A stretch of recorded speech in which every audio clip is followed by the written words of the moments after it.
आज आम मामूकर गोटे पुअटे होइथिबारु आमे मिठा बांटीबा पैक करछु।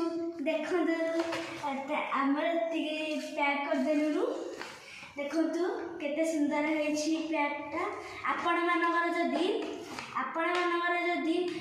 गोटे पुआ नहले गोटे झियो होंदा बोले आपण एमिति करिकी समस्त की बांटंतु।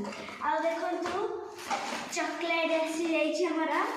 आमे एथुरु सब पेड़ारे मिठा आ ता सहित मध्य एथुरु 2टा लाखे आमे सेथिरे देबु।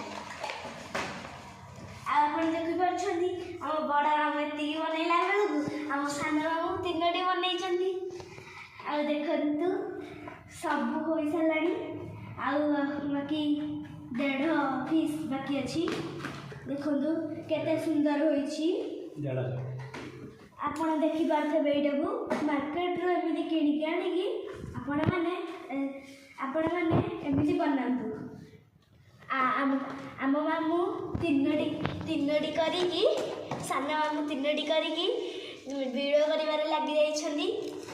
तो रहिली नमस्कार जय जगन्नाथ।